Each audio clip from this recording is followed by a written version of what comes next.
हमारे पूज्य पिताजी महाराज कहते हैं, कलयुग में व्यक्ति अपने दुख से कम दुखी है, दूसरे के सुख से ज्यादा दुखी है। इसी को मात्सर्य दोष कहते हैं।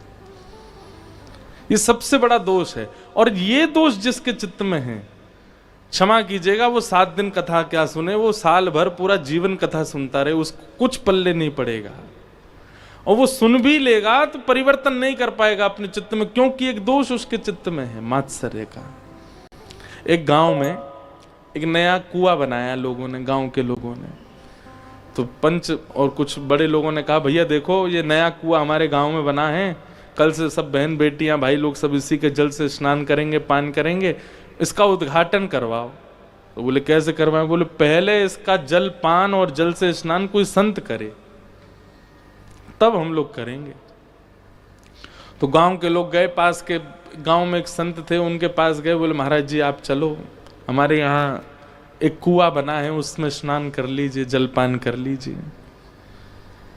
संत बोले ठीक है। लेकिन गांव का एक व्यक्ति बोला, महाराज जी पर हमारे कुएं में जल जो है ना, उसमें से दुर्गंध बहुत आ रही है। तो संत बोले काम करो, उसका 2-3 लोग मिलकर के खूब सारी बाल्टी पानी निकालो, नया नया पानी नीचे से आएगा तो दुर्गंध चली जाएगी। खूब पानी निकाला महाराज। अगले दिन सब लोग पहुंचे, बोले महाराज जी हमने कम से कम उसमें 100-150 बाल्टी पानी निकाल लिया, अब भी दुर्गंध आ रही है। संत ने कहा एक काम करो, तीर्थों का जल मंगाओ, तीर्थों का जल मंगा के उसमें पुष्प अक्षत आदि उसकी पूजा वूजा करके तीर्थों का जल डालो, और फिर उसके बाद फिर से उसका जल निकालो 200-300 बाल्टी, फिर शायद आ जाए। 2 दिन निकल गए महाराज। अब गांव के लोग आए, बोले महाराज जी सब कर लिया पर दुर्गंध नहीं जा रही। संत बोले ऐसा कैसा कुआं उसकी दुर्गंध नहीं जा रही, चलो हम चल के देखते हैं। तो संत गए, उन्होंने जाकर के जैसे कुआं में झांक के देखा तो एक जानवर मरा पड़ा था उसमें। संत ने बोला क्यों भाई तुमने इसको क्यों नहीं निकाला? बोले आपने केवल जल निकालने को कहा था, इसलिए इसको नहीं निकाला। अरे भले आदमी तेरे पांव पूजू, इसको निकाल पहले यहां से। तुम इस ये पड़ा है तो तुम चाहे कितना भी पानी निकाल लो, कितना भी तीर्थों का जल डाल दो, दुर्गंध तो नहीं जाएगी ना। ठीक वैसे ही आप कह रहे हैं महाराज जी हमारे दोष नहीं जा रहे। हमने कहा भाई एक काम करो, प्रयागराज कुंभ में स्नान करके आओ, गंगा जलपान किया करो, यमुना जलपान किया करो, इस स्तुति का पाठ किया करो, सुबह उठ के तिलक लगाया करो, राधा राधा जपा करो, महामंत्र का जाप किया करो। सब करने के 2 महीने बाद फिर आए, बोले अभी भी महाराज जी नहीं हो रहा कुछ भी। तभी झांक करके देखा तो भीतर मात्सर्य रूपी जानवर मरा पड़ा है। अरे भाई जब तक इसको नहीं निकालोगे तुम चाहे जो कर लो, वो दुर्गंध जाने वाली नहीं है। और क्षमा कीजिएगा, आज की डेट में 95% लोग मात्सर्य दोष से ग्रसित हैं।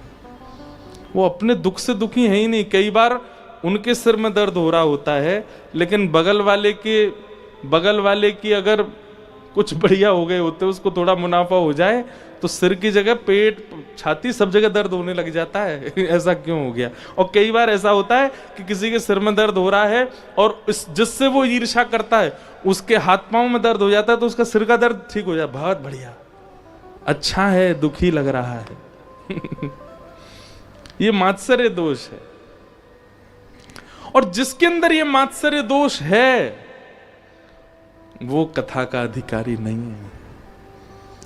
वो कथा में बैठ करके भी परिवर्तन नहीं कर पाएगा कुछ। केवल कथा की बात नहीं, आध्यात्म से जुड़ी किसी भी प्रक्रिया में वो सहभागिता यदि व्यक्त करेगा, उसको कोई लाभ नहीं मिलने वाला, क्योंकि उसके चित्त में मात्सर्य दोष है। इसलिए सबसे पहले हम आपसे एक निवेदन करें, मैं वैसे हर कथा में कहता हूं कि अपने दोषों की लिस्ट बनाया करो। आजकल सोशल मीडिया का टाइम है, सोशल मीडिया पर भी लोग बाग अपना जो नाम, पहले उनका फोटो होगा, फिर उनका नाम होगा, फिर नीचे उनकी सारे क्वालिफिकेशंस भी लिखे होते हैं। ये पढ़ाई है, ये हॉबी है, ये अच्छा है, सारी अच्छाइयां ही प्रदर्शित कर रखी हैं हमने सब जगह। किसी लड़का लड़की का भी बायोडाटा इधर उधर जाता है, उसमें भी सारे गुण ही गुण लिखे होते हैं। इतनी क्वालिफिकेशन है, इतना ये बनाना जानती हैं, ये खाना जानती हैं, ये करना जानती हैं। दोष हम कहीं नहीं प्रकट करते। नहीं करने इसका मतलब ये नहीं कि आप बायोडाटा में लिख के भेजो भाई कि हम ऐसा ऐसा। सबसे छुपाना एक बात, खुद से भी छुपाते हैं हम खुद से भी छुपाते हैं। हमें पता है कि मेरे अंदर ये दोष है, फिर भी हम क्या करते हैं, नजरअंदाज करते हैं, ठीक है। इसीलिए वो दोष और ज्यादा पनपता रहता है। सारे दोषों को एक तरफ रहने दीजिए। आप सब जानते हैं कि आपके अंदर दोष कितने हैं, क्या क्या हैं, सबको रहने दीजिए, पर एक पर काम करना शुरू कीजिए, और वो है मात्सर्य दोष। अगर ये उचित हो गया तो बाकी के जो भी दोष हैं चित्त में, वो सब परिवर्तित हो जाएंगे। निर्मत्सराणाम सताम, मात्सर्य दोष को निकालिए। हम कल जगन्नाथपुरी से आए, तो जगन्नाथपुरी में एक महापुरुष हुए, उनका नाम था जयदेव महाप्रभु, जिन्होंने गीत गोविंद महाकाव्य लिखा। गीत गोविंद महाकाव्य बहुत सुंदर है। गीत गोविंद मुझे तो बहुत प्रिय, मैं गाता भी हूं कथाओं में। धीर समीरे यमुना तीरे, बसती बने वनमाली। संस्कृत में भगवान की अंतरंग लीलाओं को लिखा है आज से 1000 वर्ष पहले। किसने? जयदेव महाप्रभु। ठाकुर जी आज भी लपेट के सोते हैं गीत गोविंद को अपने अंग से। आप कभी जगन्नाथपुरी जाएंगे तो रात्रि 11 बजे के दर्शन कीजिएगा। ठाकुर जी शयन करने जब जाते हैं तो बड़ श्रृंगार होता है ठाकुर जी का, जगन्नाथ जी का। तो बड़ श्रृंगार में एकमात्र ऐसा जगन्नाथ भगवान का मंदिर है जहां पर, सारे मंदिरों में तो रात में श्रृंगार हल्के किए जाते हैं, पर जगन्नाथ जी में विशेष श्रृंगार रात को होता है ठाकुर जी का। फूल मालाएं, पुष्प मालाएं, जो भी सब उतार दी जाती हैं ठाकुर जी की रात में सुलाते समय। पर जगन्नाथपुरी में ये बड़े बड़े ठाकुर जी यहाँ पहनेंगे, इधर लड़ लगाएंगे आंखों के ऊपर फूलों की, अपने हाथों पे भी खूब सारे फूल पहनते हैं, गले में भी खूब फूल पहनते हैं। और उन फूलों के भीतर ठाकुर जी के चारों तरफ लिपटा होता है गीत गोविंद। दर्शन कराएं आपको, हमारी भागवत जी भी गीत गोविंद में ही लिपटी रहती हैं। ये हम आज पहली बार ही करा रहे होंगे ऑन कैमरा। देखो ये जो इस पे लिखे हुए शब्द हैं उड़िया भाषा में, ये गीत गोविंद है। और ये श्री जगन्नाथ जी रोज पहनते हैं, वही वस्त्र है। वहां के पुजारी जी ने हमको दिया ठाकुर जी का, रात में इसको पहन के सोते हैं ठाकुर जी। तो हम तब से अपनी भागवत जी को इसी में ही रखते हैं कि हमारी भागवत जी जगन्नाथ जी हैं, वो इसी को लपेट के सोती हैं रात में। तो गीत गोविंद इतना प्रिय है ठाकुर जी को। गीत गोविंद महाकाव्य की जब बहुत ख्याति होने लगी सर्वस्व जगत में, तो एक ईर्ष्यालु व्यक्ति ने एक और महाकाव्य लिखा, उसका नाम भी गीत गोविंद कर दिया। तो लोग बाग उसको खरीदने लगे, लोग बाग उसकी प्रशंसा भी करने लगे। उसके मन में ये भावना थी कि मेरे गीत गोविंद का भी प्रचार हो जाए जैसे जयदेव महाप्रभु के का हो रहा है, और बल्कि ऐसी भावना आ गई थी इनका कमो मेरा ज्यादा हो जाए। तो स्वयं श्री जगन्नाथ जी पहुंच गए उसके स्वप्न में, और स्वप्न में जाकर के कहा, अपने तुमने जो लिखा है इसको अभी विसर्जित करके आओ समुद्र में। गीत गोविंद एक ही रहेगा क्योंकि जयदेव महाप्रभु ने पहले लिखा है, और उनकी भावना से, तुम्हारी भावना मेरी प्राप्ति, मेरी प्रसन्नता नहीं है, उनको नीचा दिखाने की है, उनसे ज्यादा श्रेष्ठ बनने की है। तुरंत वो व्यक्ति गए, अपना गीत गोविंद विसर्जित करके आए समुद्र में। ठाकुर जी को सोचिए मात्सर्य दोष से कितनी पीड़ा होती है। दोष तो अनेक होते हैं लोगों में, काम है, क्रोध है, लोभ है। कभी किसी को ठाकुर जी स्वयं समझाने गए हों किसी दोष के कारण? नहीं। पर ईर्ष्या का दोष यदि किसी भक्त के प्रति हो जाता है, ठाकुर जी को प्रिय नहीं। इसलिए मात्सर्य दोष से बचिए।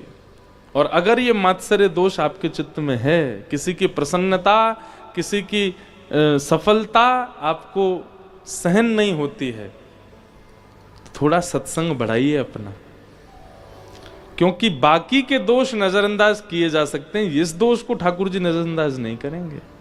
मैं कथा में कहता हूं, कामियों को भी ठाकुर जी मिले हैं, क्रोधियों को भी मिले हैं, लोभियों को भी मिले, पर ईर्ष्यालु को नहीं मिले। एक भक्त का चरित्र ला करके आप हमें दिखा दीजिए जहां ईर्ष्यावान कोई था, ठाकुर जी उसको मिले, नहीं मिलते। इसलिए मात्सर्य दोष इससे बचिए, इसलिए मात्सर्य दोष इससे बचिए। विषय अधिकारिश्च संबंधश्च, एक बहुत सुंदर एक प्रसंग याद आ रहा है मुझे, पर प्रसंग तो याद आ गया लेकिन उसमें एक पद है, वो पद याद नहीं आ रहा, तो मैं कैसे उसको सुनाऊं ये समझ नहीं आ रहा। एक बार की बात है,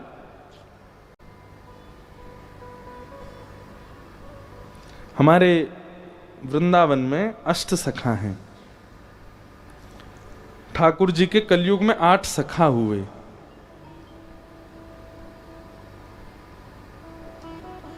अब जिन लोगों ने हमारी कथा पहले सुनी उनको तो अष्ट सखाओं के बारे में पता होगा, और जो पहली बार सुन रहे हैं उनको नहीं पता होगा। जब श्रीनाथ जी, गोवर्धन नाथ एक दिन आएंगे, हमारी इंदू जी कल कह रही थी महाराज जी लाल जी कथा में आएंगे, मैंने कि चलो लेके आएंगे यहाँ भी एक दिन, 5वें दिन आएंगे ठाकुर जी। तो श्रीनाथ जी हैं, ऐसी भुजा, ये नीचे नेत्र हैं, ये हाथ कटी पर है।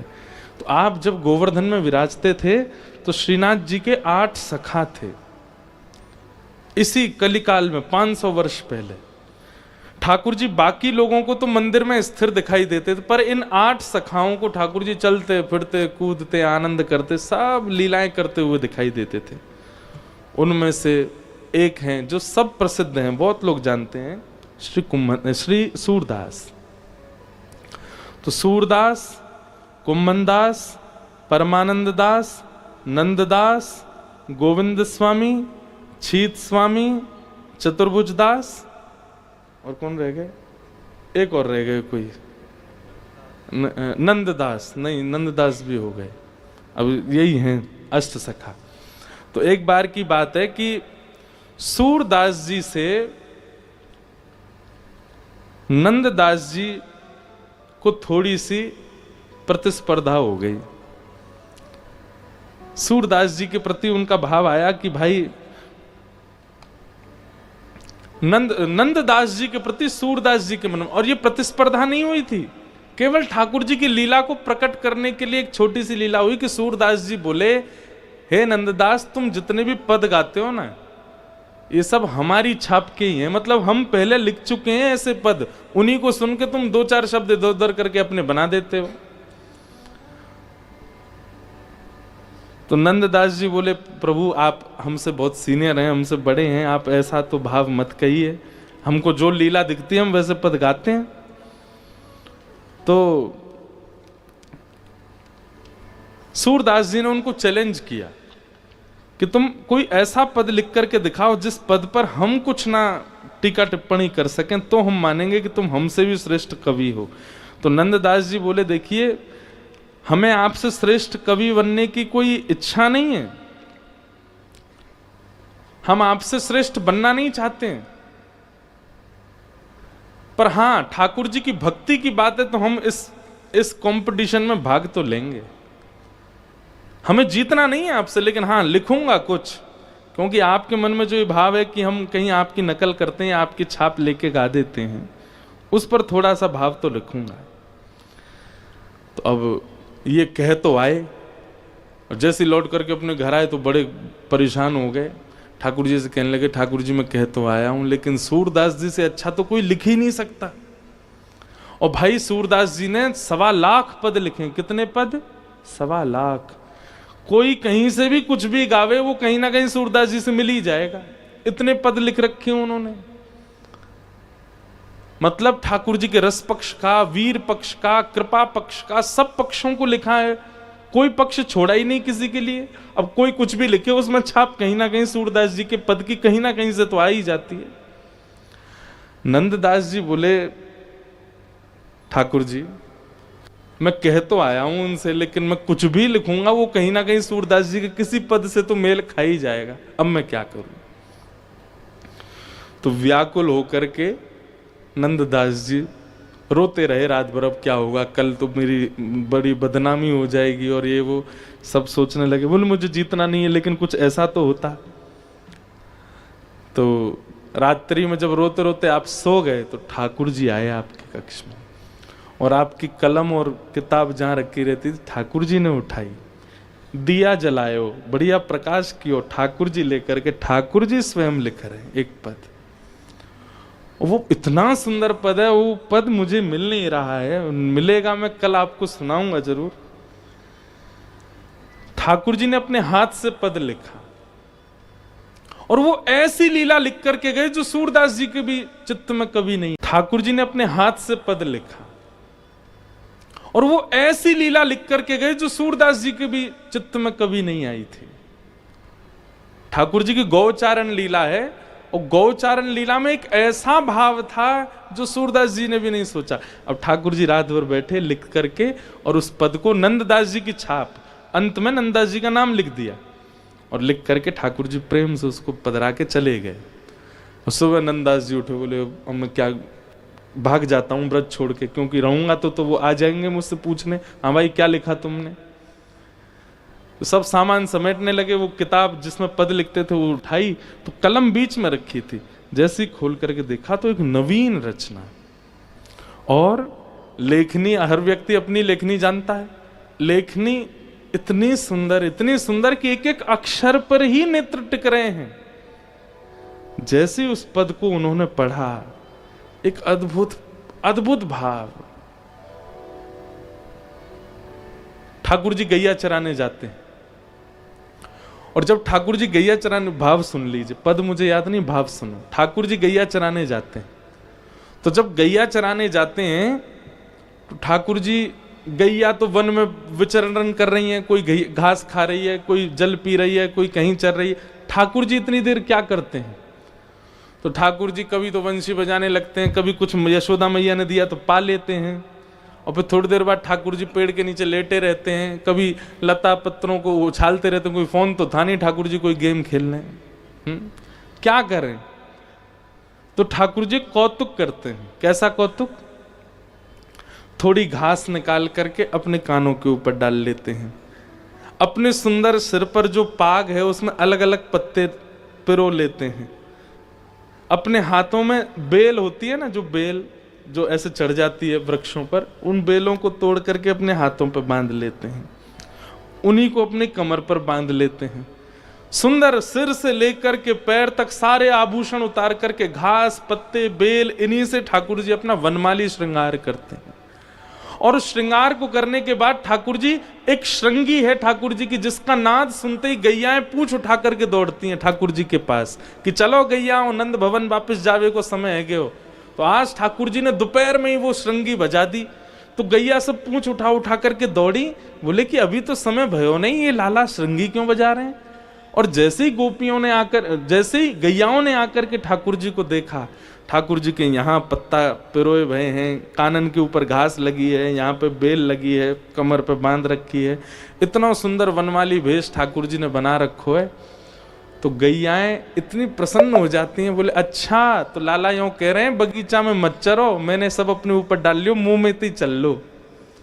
और सब गोपी दौड़कर, सब गैया दौड़ करके आई, कोई ठाकुर जी के कान के ऊपर चाट रही है। अब जैसी गैया चाटती है ठाकुर जी गुलगुली होती है, फिर ठाकुर जी इधर भागते हैं, फिर कोई गैया आगे से घेर लेती है, ठाकुर जी के इधर चाटती है। तो इस प्रकार ठाकुर जी अपना वन में गौ चराते हुए मन लगा रहे हैं। इस पद को ठाकुर जी ने लिखा। नंददास जी पहले तो बहुत रोए, उस भाव, बोली किसी के चित्त में आने वाला भाव ही नहीं है, कौन सोच सकता है ऐसा। सूरदास जी आ गए, और सूरदास जी जैसे ही आकर के बैठे, नंददास जी ने वो पद सुनाया। सूरदास जी कहते हैं मैं अपनी कलम तोड़ दूंगा और अपने 1.25 लाख पदों को यमुना जी में प्रवाहित कर दूंगा। ये पद तुमने नहीं लिखा है, ये तुम्हारे चिंतन है ही नहीं। तो बोले आप बताओ किसने लिखा है? बोले ये किसी व्यक्ति की रचना नहीं है, ये स्वयं श्याम सुंदर ने लिखा है, स्वयं ठाकुर जी लिख करके गए। सूरदास जी ने नंददास जी को हृदय से लगा लिया। बोले आप मुझे हृदय से क्यों लगा रहे हैं? मैंने तो लिखा नहीं। बोले तुमने नहीं लिखा, लेकिन तुम्हारी लाज बचाने के लिए ठाकुर जी लिख करके गए हैं, तो इसका मतलब है ठाकुर जी मुझे प्रमाण देना चाहते हैं कि भाई तुम नंददास से प्रतिस्पर्धा मत करो। ठाकुर जी को क्या गरज पड़ी, क्यों लिखने आएंगे ठाकुर जी स्वयं?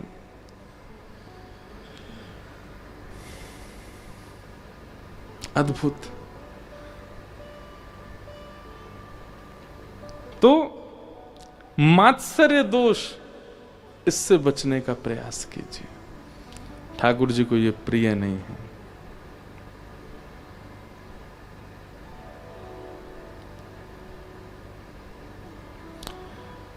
वैद्यं वास्तवमत्र वस्तु शिवदं तापत्रयोन्मूलनम् श्रीमद्भागवते महामुनिकृते किं वा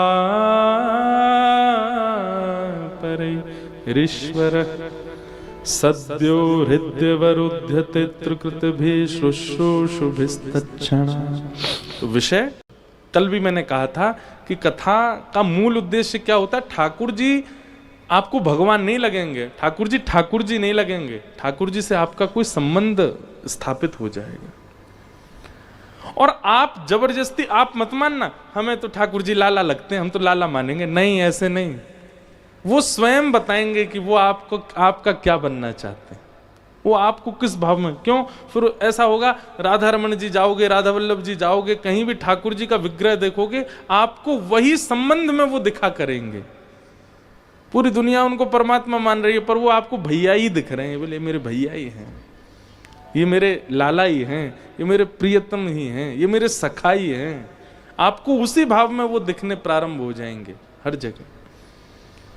संबंध।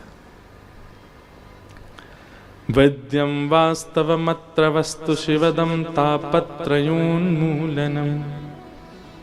मीराबाई कहीं भी दर्शन करने जाती थी, चाहे जैसा श्रृंगार हो ठाकुर जी का, पर मीराबाई को सेहरा में ही दिखते थे ठाकुर जी, दुल्हा दुल्हा के रूप में ही दिखते थे। और थोड़ी देर देखने के बाद मीराबाई चरणों को ही दिखती रहती थी, मुखमंडल ज्यादा देर देख ही नहीं पाती थी ठाकुर जी का। क्यों? प्रियतम है। संबंध ऐसे स्थापित होगा ठाकुर जी के साथ।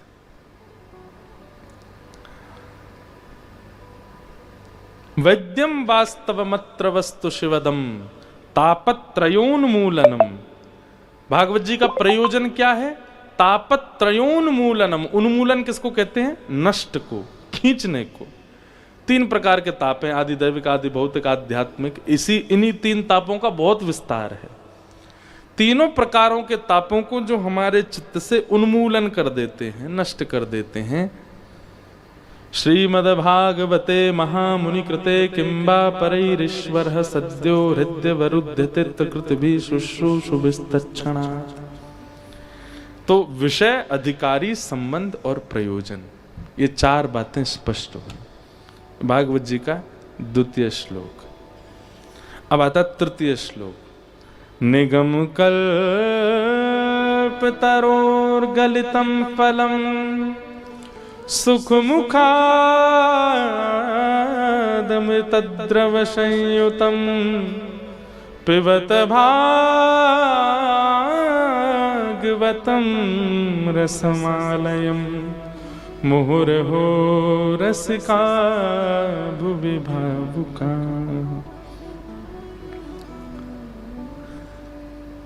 पहला श्लोक देवताओं के लिए था, दूसरा श्लोक श्रोताओं के लिए था, और तीसरा श्लोक वक्ता के लिए।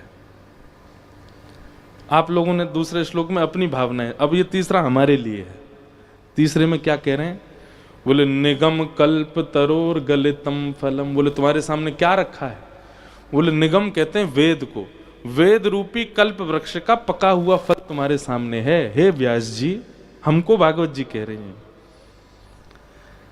कि वेद रूपी कल्प वृक्ष का पका हुआ फल, मतलब ऋग्वेद, यजुर्वेद, सामवेद, अथर्ववेद, इन चारों का रस एक फल में है और वो है श्रीमद् भागवत।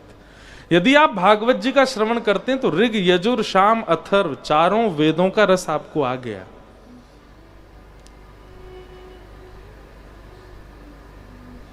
तो हे व्यास जी, तुम्हारे सामने ऋग, यजुर, साम, अथर्व चारों वेद रूपी वृक्ष का फल रखा है। तो बोले इनको क्या करो? बोले सुख मुखाद अमृत द्रव्य संयुतम। भागवत जी के बगल में आप देखेंगे कौन बैठे हैं? सुखदेव जी एक तोता के रूप में बैठे हैं, दिखाई दे रहे हैं इधर वालों को? सुखदेव जी ये भागवत के मूल वक्ता हैं। अब मूल वक्ता तोता हैं तो फिर हम क्या को बैठे हैं? अब यहां पर क्या कहा जा रहा है कि जो तोता का गुण होता है वैसा गुण वक्ता का होना चाहिए। वक्ता तोता का गुण क्या होता है? वो जिस फल में मुख लगाता है वो मीठा हो जाता है। या फिर ऐसा कहो कि तोता उसी फल में मुख लगाता है जो मीठा ही होता है। पर यह बात प्रमाणित होती है कि भाई जिस फल में तोते का मुंह है वो मीठा है, वो रस देने वाला ही होगा। लेकिन तोते का एक स्वभाव होता है, बहुत ध्यान से सुनिएगा। एक भाव चित्त में आया, आम का पेड़ है, उस पेड़ पे कबूतर भी बैठता है पर आम नहीं खाता। उस पेड़ पर चील भी बैठती है पर आम नहीं खाती। उस पेड़ पर बहुत सारे पक्षी बैठते हैं पर आम नहीं खाते। लेकिन उसी वृक्ष पर तोता बैठ जाए तो तोता बाहर मुख नहीं करेगा, भीतर की तरफ जाएगा, घने उस वन वृक्ष के भीतर जाएगा, अपनी दृष्टि से अच्छे वाले आम को ढूंढेगा और उस अच्छे वाले आम के पास जाकर के अपनी चोंच लगाएगा और उसके रस को पिएगा। कहने का अभिप्राय, ये व्यासपीठ एक वृक्ष है, यहां कबूतर बन के मत बैठो। कबूतर का स्वभाव क्या होता है? वो सदैव दूसरे कबूतर या कबूतरनी जो होती हैं उनको ही ढूंढता रहता है। मतलब वक्ता इस व्यासपीठ पर बैठ कर के बहुत फॉलोअर्स की कामना ना रखे, बहुत शिष्य बन जाएं मेरे, बहुत मेरे अनुयायी हो जाएं, बहुत मेरे श्रोता हो जाएं, ऐसी कामना ना रखे जैसा एक कबूतर करता है। आम के वृक्ष पर एक चील भी बैठती है पर आम नहीं खाती। चील क्या करती है? मांस ढूंढती है, आम के वृक्ष का सहारा लेती है पर पेट की तपन बुझाने के लिए मांस ढूंढती है। मतलब वक्ता इस व्यासपीठ का सहारा ना ले अपने उदर भरण के लिए या अपने परिवार पोषण के लिए।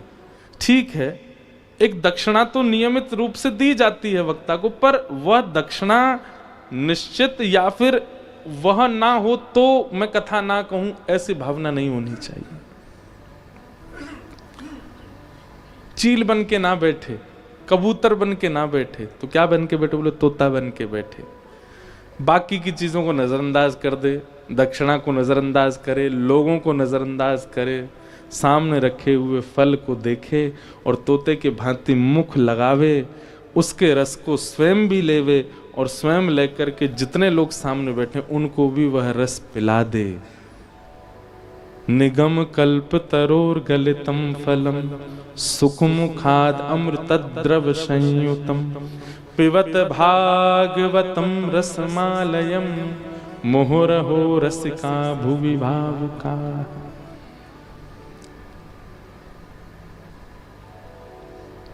भागवत के व्यासपीठ का आश्रय किसी अन्य साधन के लिए ना करे। एक जिम्मेवारी रखे वक्ता कि सामने अगर 5 लोग भी बैठे हैं तो इन 5 की जिम्मेवारी मेरी है कि इनको भगवत स्वरूप का दर्शन होना चाहिए, इनके दोष नष्ट होने चाहिए। इस जिम्मेवारी से कथा कहे और वो तभी संभव होगा जब वो सुख बन के बैठेगा। यदि भागवत जी के फल में स्वयं रस नहीं लिया होगा, उसकी जीव को या उसके मन को या उसके भाव को स्वयं रस नहीं मिला होगा, वो दूसरों को नहीं दे पाएगा। वो स्वयं रस युक्त हो पहले, और रस युक्त होने के लिए ही व्यास मंच पर बैठे।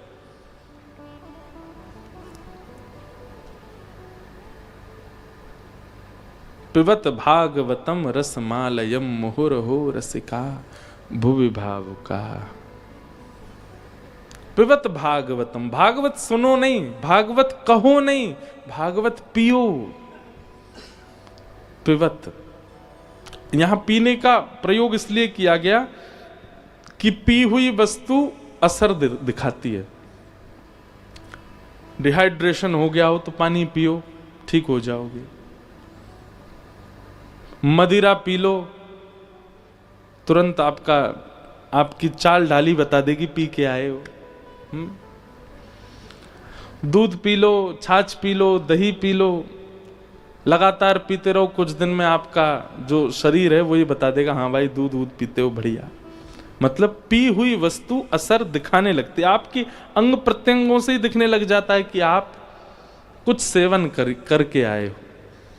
ठीक वैसे ही कथा आपके अंग से छलके प्रकट हो, दिखे, अनुभव हो जाए सामने वाले को कि कुछ तो है इनके पास।